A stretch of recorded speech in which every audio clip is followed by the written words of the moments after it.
Ah oui, mbote na bandiko baladino surtout tota la biso ba bi joyeux Noël na ba chrétien bando surtout bo mesana ko fêter Noël tout ça déjà le 26 décembre oui ba fête tout ko leka na Kinshasa na ko sa na commentaire côté na passe na mawa soki to lobby bandiko misusu ba to bo so pe to lobby ba miso bito lobakaka en tout cas ça passe mettre beta masolo et belé masolo ta limboka to monaki affaire il y a 200 millions de dollars à Jekamine silence radio maintenant jusqu'à 15 minutes quoi qui m'a kelele partout les kamboya 6 millions les kabambo donc makamboza et belé à kobetana tindika à tout ça déjà mettre le lubo mais ça peut comme on a na chaîne absolue tindika tout ça déjà na analyste politique tu veux sokaza indépendant sokaza pencher na pouvoir ou bien côté na repérer sa position mais tu ba minga ta société civile mais société civile en et comment moi diviser mbote mettre le lot mbote ndeko stupira société civile comment diviser société civile les alliés diviser société civile ba structure on est ba société civile au proche à pouvoir ne lobby société civile proche à la Muka société civile proche à Cash société civile proche à FCC il y a on les a divisés mais société civile en tant qu'état d'esprit on les a divisés parce que état d'esprit c'est à dire quoi les sociétés civiles on passe au lobby makama fête et puis on peut faire passe il peut faire passe il peut on a fait passe à tous à côté ni passe gars passe tous au conjuguer surtout passe au temps présent société civile de amon alors état d'esprit wana ifani biso kangisi biso bisika moko poto welande o to sala pour intérêt biso nyo soto bunza mzala ya ngonde babenga société civile mais ba structure wana te ba structure zaka ba structure ka ba asbel ba église eza ngo holanda te maître lulu attendu vous ko sema na mboka na biso mapola message mo konya sika koti mais tout le monde fait ya to c'est comme si mon malili par rapport par rapport il y a 2 ans passé même rythme mais on continue si les lois va élection après élection ba fait dingue les kakana Kinshasa. Bon, en tout cas, particularité à fait tu as gardé mon pied ça. Il faut te reconnaître la réalité. Là, vous êtes sur un compte à 200 millions, à 15 millions, à 6 millions,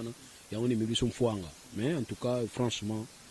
tu as fait titini, tu as fait ta. Même si la besoin en piaka, mais mon abana ba autant brona buna ba butu ba 17h, ba 16h, ba okanga ba photo, donc vraiment piaka ndengo na ndimate. Donc tu éviter pour nini, tu éviter. Oui, mais la Kinshasa n'est comme d'habitude décoré, le gouverneur a séquencé pour le moment, la ville, moi décoré, j'ai des lumières, tout le monde c'est comme si on a fait ça na Kinshasa pour la vérité. Bon, on va aller mingo ça la salité longue. Or salité va bunsa ngo mukolo moko te. Salité zaka processus à bunsa ngo comme ça on est habitué de chaque jour. Et pas na biso zaka ono samedi salon. Salon on peut zaka muta okomba kombi ga lukuta. La position lo tazo bambo, bango salon na bango nde yangwana. Or normalement il faut un état d'esprit mi coach na esprit de to ba propriété za ndepona bien abiso ba commission ba cérémonie ba sali ba cérémonie ko sala ba benga ngo so nini ba gona ngo ba benga chef de l'état nga bien chef de l'état bazo distraire yo mais yepe comme ligne ba biloko ndenge na kina yepe ba sali le lancement officiel akini bopetu ba beti pe ba musique pour ba linga musique et au moins pe ma mpesi donc yango to moni ils ont continué. La musique est la façon de véhiculer peut-être un message pour la communication. À chaque moment, tu as un rôle dans la communication avec Kinshasa qui n'a pas de musique. Tout au petit message, tout le message, moi, le message est à capter ma casse. En gros, aujourd'hui, Kinshasa qui n'a pas de musala. Il y a qui n'a pas de musique. Pas que Kinshasa qui n'a pas de musala, le cas musala na epi qui n'a pas de kimia, qui n'a pas de bopeto. Ou bah tu es qui n'a pas de musique. On va se rabiser bien, on va catégoriser sur ma bé pour rien. Tu as musique musique ils sont la musique non donc tu as musique tu as bien-être la population musique il faut dans la dernier cas ils sont toujours musique tout tient au bosso donc on va musicien on va comment on a habité on a contre la maille mais tout tient au bosso n'est trop il y en a habité tous en bon tu peux ça musicien tout le tout possible tout ça la musala au yaritina musala ntine zali totala comment est-ce que tu totala on a bien être la population, qu'est-ce qu'il faut faire dans l'Italie Makamouya. Madame la population, il y a encore tous en ont besoin. Qui veut le peuple viennent en oiser quoi, à l'oba, qui veut le peuple. Tout est bon, c'est fini. La guerre est aussi là, Makamibélé aussi là, si on te répondre à la question qui veut le peuple. Le peuple à l'obi, comme papa l'obaki. Oh, papa n'a pas. Papa au testament, papa tika que non, le peuple d'abord. Il y a un message, il y a les abons. Ah bon, c'est pas testament, c'est papa tika bana respectant. Père a dit que lupangu nanga oyo nasomba na pasi père azana nzala atekite lupangu nanga nasomba na pasi père na hôpital kinini zate atekite lupangu nanga nasomba na pasi bakundi père baleli père emsu na serike ya nyongo lupangu nanga koteka te bakundi père na libulu ya nyongo ateka te mais tant que père a kufi bana bateki lupangu non mona monte ils avaient pété ça match par rapport il y a message ya mokonzambo ko uti ko la pesa présenter ba vena pour la fête de l'année état que membre société civile message ana capitaine ndenge ni eloko ni bozela ki bomona to beloko ni ya makasi zaki na message wana non forme nde sepelisa en tout cas forme bosala gi na lilango fort mais contenu za autre mais tout ba détail forme to comprendre forme papa lobby maman lobby papa lobby maman lobby papa lobby maman lobby na sepela ina forme mais na contenu na yoka yango déjà na yoka yango trop ay mato elemba voilà mato elemba par rapport à ba message oh ba promesse nga ba promesse on a yango trop na ba kana hein ba promesse to yoka ni biso ba blessé de guerre donc to yoka tellement trop to ma olemba muto ba suna nyoka comme banga muselekete donc parce que ba so biso na nyoka to banga mi selekete promesse heureusement il me reconnaître à lui que l'année prochaine nous allons en action donc c'est l'année prochaine le 1er janvier nous allons se promesse nous allons bonne action et réalisation de la promesse de PSA après discours au chef de l'état tout l'année n'a parlé de PPWANA pour na congrès alobi makambo ebele atelemaki baimpunité makambo ya corruption makambo ebele après kaka discours tomoni affaire 200 millions uti kobima lisusu par rapport à ce kolobani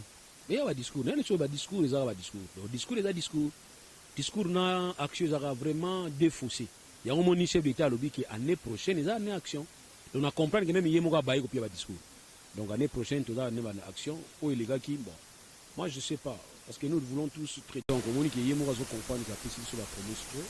et puis année prochaine adéclare onka ali otori basikoyo ke ezali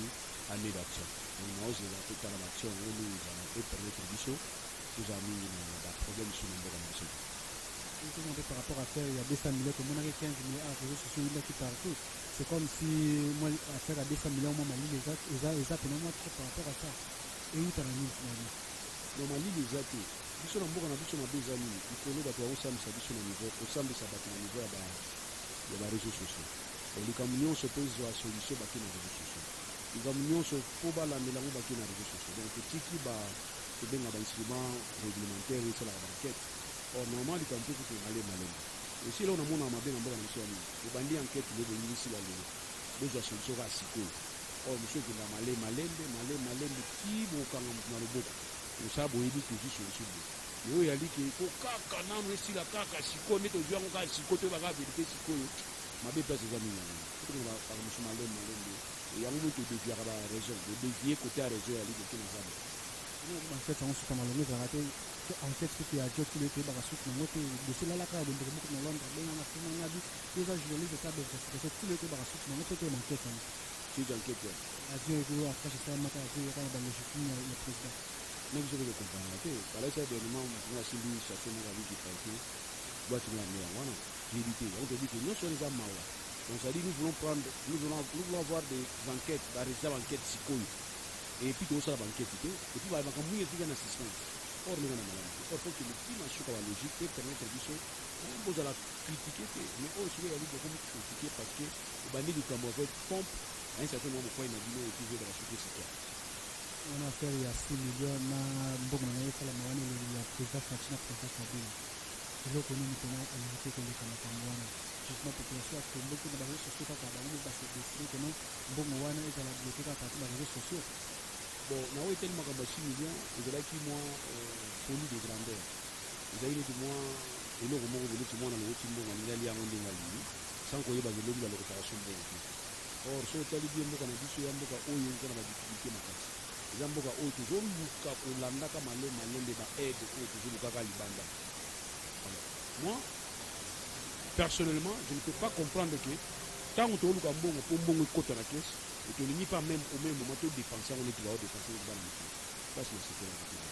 parce qu'on pourrait aussi faire ça na méditation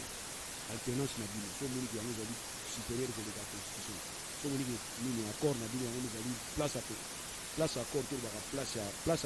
constitution baka accord na bino tosala yango na ndenge akali méditation tosala yango na ndenge akili mais vous voulez officialiser institutionnaliser yango bozwa biso nyonso na kati ya makambo wana eza na sensé otolebi ke yango nde wana makambo na bino eza ya bino bosisa yango na ndenge na bino bokotisa biso nyonso na kati on peut pas jouer à consommer on va se mettre par rapport à la situation on va jouer dans le médicament dans la peau la pousse la pluie de les activer le côté on va une activité comme les chef de l'état mona bazo boya kitu ba photo ya ex président qui est à la wana te coacher le numéro pe on bon on va pas de la mona parce que c'est normal bon nabona oui makambo ya kote to ba tout à l'heure ba montant qui va être la base de la valeur monétaire te la billet valeur monétaire te c'est-à-dire somba on le mais il y a une valeur économique parce que impression quand ça la moins impression ça coûte. Alors pourquoi vous allez faire des billets pareils sur les valeur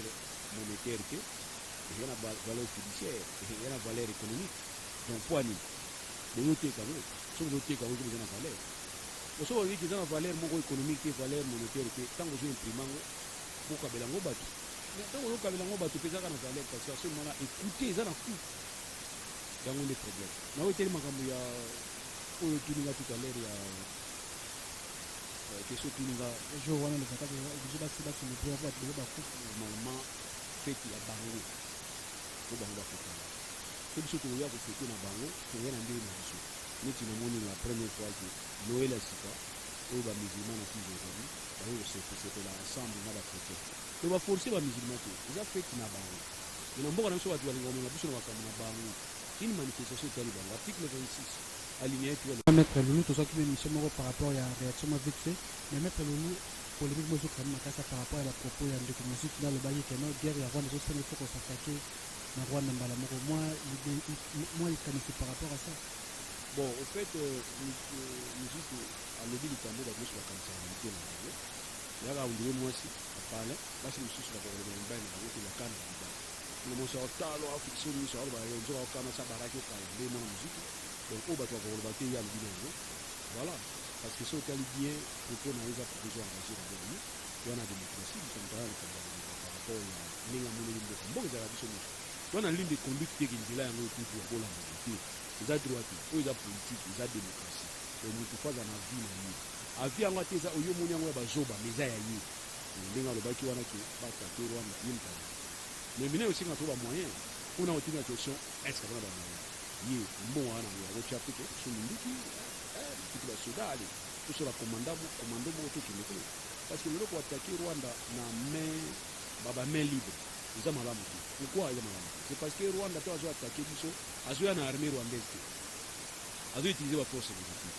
Tout ça fait que Moussa Salaki, bon, ils ont utilisé la force négative contre moi. Nga pena luki ba force négative na yo na utiliser ba pe contre yo comme ça bitumba ba force négative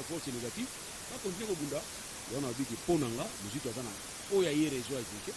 na sengeka pesa ba moyen okuta ba militaire na mbiki ya usomba ba kindo ona ga okanisa peko to bisa yiki veki ndeyo mo liboso mais via message de konaki to tindaka pesa bala ka contribuer ko ngo fort de guerre avi pesa même ça pesa qui vidéo na terre ça là qui tout le monde peut yamba ka ya après ndiamo yi après comme yi après fort de guerre via libérer comme ça to attaquer ko attaquer pe mutu ko yeba